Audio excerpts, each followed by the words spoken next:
Back in the heady days, before games took up more storage space than is available on your average PC at NASA, players were lucky if they were even able to wander off the beaten path set out by the narrative, let alone roam freely for miles and miles. These days, however, it's not uncommon for open world games to be hugely expansive, allowing players to travel their vast landscapes in order to uncover all of their secrets.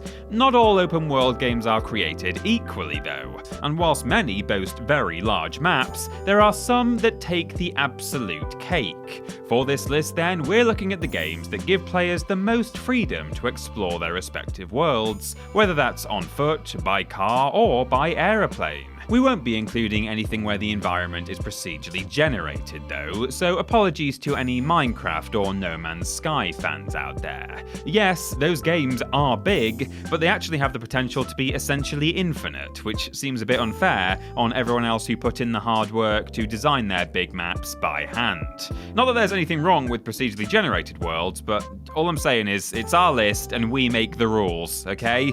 I'm Peter from TripleJump, and here are 10 ridiculously big open world video games. Number 10. True Crime Streets of LA, 240 square miles. If you like your exploration with just a hint of added criminality, then True Crime Streets of LA has a huge amount of terrain on offer. Praised by critics for its sheer ambition, the game faithfully recreates large swathes of Los Angeles, including the vast majority of Beverly Hills and Santa Monica. The plot follows Nicholas Kang, an uncompromising LAPD cop, as he investigates a string of bombings taking place in Chinatown. As he delves deeper into the case, however, he finds that it may be connected to the disappearance of his father. By today's standards, the graphics are somewhat quaint, and critics found the protagonist to be a bit unlikable and the camera to be a little sloppy, but overall the gameplay was a lot of fun. Players are able to traverse a whopping 240 square miles and can explore the City of Angels in mind-boggling detail. Whether it's taking a drive up to the Hollywood sign or cruising the palm tree-lined streets, there's so much ground to cover that even driving at top speed, it will still take players 10 entire minutes to make it all the way from one side of the map to the other. Hope you got a full tank of petrol, that's all I'm saying. Number 9. Just Cause 3, 400 square miles. We assume the conversation surrounding the development of Just Cause 3's massive map went a little something like this. How big do we want to make the map for the new Just Cause? About 3 times the size of the Isle of Wight. Why? Just cause. Taking place on the fictional Mediterranean island of Medici, the plot follows protagonist Rico Rodriguez as he returns to the country and aims to take it back from an evil dictator and restore freedom to the island's people. Although Just Cause 3's setting is approximately the same size as its predecessor on paper, the volumetric terrain was increased, which allowed for more vertical exploration. This meant that not only is there loads of stuff to see and do at ground level, but there are also buildings that can be scaled and caverns that can be explored more realistically and effectively than ever before. To be fair, in a game where your primary modes of transportation are a grappling hook, parachute, and wingsuit, it makes sense to ensure that the map is nice and grand. After all, it's really not much fun whipping out your fancy exploration gear if the furthest the game will let you go is just, the local corner shop. Number 8. Acheron's Call, 500 square miles. It always makes us a little sad here at TripleJump Towers when we have to cover a game that no longer exists. But unfortunately, such is the nature of MMORPGs that just haven't been able to hold on to their audience. This was the case for Acheron's Call, the 1999 massively multiplayer online fantasy role-playing game from Turbine Entertainment Software. Despite being one of the first MMORPGs to hit PCs, once newer titles began flooding the market, Acheron's Call got somewhat left behind, and even though it managed to stay afloat for over 17 years, its servers were finally closed down in 2017. It's not all bad news, however. Upon its release, Acheron's Call was not only very well received by critics, who praised it for its depth and complexity, but it boasted an absolutely huge world, the likes of which players had seldom seen at the time. Like most RPGs, those logging on to Acheron's Call were able to create a character from one of a handful of races, and then earn XP around the expansive world in order to level up. Unlike other games, however, players could hotfoot it from one side of the map to the other without encountering a single loading screen, which for a game of its time and scale was revolutionary. F's in the comments for Acheron's Call. We shall remember you fondly, Fallen Prince. Number 7. Test Drive Unlimited 2, 618 square miles. In the world of video games, sadly it doesn't always follow that bigger is better, and few games illustrate that point quite as well as Test Drive Unlimited 2.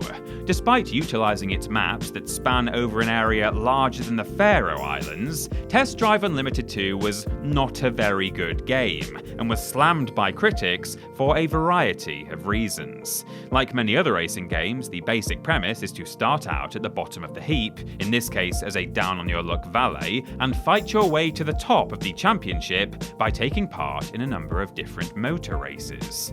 Although players had the chance to race their way around Ibiza and Oahu, and reviewers did praise the look of the locations, the remainder of the game was riddled with bugs and glitches, and plagued by poor controls and terrible voice acting. The main problem with Test Drive Unlimited 2 is that it just doesn't do anything as well as other racing games of the time, and although its scope was impressive, sadly that doesn't count for much when the likes of Burnout, Gran Turismo and Forza were able to offer players so much more than a big but slightly broken map. Congratulations, you've got the hang of this. Number 6. Final Fantasy 15, 700 square miles. Back in 1987, when the original Final Fantasy was released, I doubt anyone would have guessed that those tiny pixelated people would one day be free to roam a video game land that was approximately the size of Mauritius, give or take a few square miles. The series has changed an awful lot over the years, from humble beginnings as a linear tale of the Light Warriors attempting to defeat the forces of evil, to huge, sprawling open worlds where players can do everything from fighting giant scorpions to feeding cats. Grander in scale than any of its predecessors, Final Fantasy 15 is set in the world of Eos, and follows protagonist Noctis as he and his friends attempt to retrieve the magical crystal and defeat the Empire of Nilfheim. The land itself can be explored in a number of ways, so whether you prefer to hoof your way around, jump in your car, or hop onto the back of a chocobo, there are plenty of different means for seeing all of the sights that are on offer. We probably can't recommend walking everywhere though, it'll take you hours and there aren't enough plasters in the world for all of the blisters you'll end up with. Number 5. The Crew, 1,900 square miles. The first time we heard about 2014's The Crew, we were very upset to find out that it wasn't, as we had believed, a fun tale about the trials and tribulations of a brave sea captain and his merry band of loyal men. Instead, it's a title in which you race fancy cars around a hugely expansive environment. We just as quickly shook off said disappointment upon discovering just how bloody massive The Crew is. Set in a scaled down, though not by much, recreation of the United States, the game is split into 5 distinct regions, each with major cities to explore. Not only is the environment impressive, taking players a whopping 45 minutes to drive from coast to coast, but considering that The Crew is first and foremost a driving game, it contains a nice rich narrative. The story follows Alex Taylor, a man wrongfully imprisoned for the murder of his brother, who must infiltrate various criminal groups in order to bring down the gang leader that killed his big bro and expose the corruption that saw him imprisoned in the first place. If all of that isn't interesting enough for you, then at least you can have a nice time looking at all the shiny cars. Lamborghini go vroom vroom. Number 4. Fuel, 5,560 square miles. If you like big racing games but prefer your scenery to come with a bit of added grit and post-apocalyptic dread, then you could do much worse than to check out Asobo Studios' 2009 open-world title, Fuel. Set in a dystopian version of the United States, ravaged by global warming-induced extreme weather, players are able to freely roam the terrain, experiencing a setting that is approximately the size of the state of Connecticut. Along the way, players must participate in a number of races on various different vehicles, including motorcycles, quad bikes, and monster trucks, with the aim of the game being to win more fuel, which, in a world torn apart by the effects of climate change, is more valuable than gold. Admittedly, Fuel is not the best game ever developed, but it is bigger than anything console gamers had previously seen, and so managed to earn itself a Guinness World Record for the largest playable area in a console game, an achievement for which we applaud them. Naturally, it was only a few years before Minecraft came along, took one look at the record and said, "Hold my QB beer," but for the reasons listed in our intro, we're not counting that on this list, so nah. Number 3. Guild Wars Nightfall, 15,000 square miles. If a game were to be launched today that boasted a map of 15,000 square miles, people would, in all likelihood, be quite impressed. Rewind about 15 years, though, to when Guild Wars Nightfall released, and people were absolutely astonished. Nightfall takes place on Alona, a fictional continent within the Guild Wars universe that's often referred to as the Land of the Golden Sun, and lies to the southeast of Tyria and to the northeast of Cantha. The third in the Guild Wars series, the title saw players joining the Order of the Sunspears to try and prevent the coming of Nightfall, an occurrence that would see the long-forgotten god Abaddon returned to the world. Naturally, this wouldn't be ideal, on account of the fact that Abaddon was banished to the realm of torment for being such an evil dude. In contrast to the previous games in the franchise, Nightfall focused more on PvE storytelling for its campaign, rather than PvP, but aside from that, the gameplay mechanics were much the same as its predecessors. In short, players that enjoyed the previous two games in the series got a lot out of Guild Wars Nightfall, basically because it was more of the same, only much, much, much more of the same. Number 2. The Elder Scrolls 2 Daggerfall, 62,000 square miles. Alright, this is getting silly now. 62,000 square miles. That's bigger than Denmark, the Netherlands, and Switzerland combined, and they are actual real countries. Yes, indeed. It's not just recent games that can get in on the big lad action. No, sir. The Elder Scrolls 2 Daggerfall was out there with its jaw-droppingly large map before some of you were even born, boasting a frankly obscene 15,000 towns, cities, villages, and dungeons for players and their characters to explore. The game certainly isn't short on stuff to do.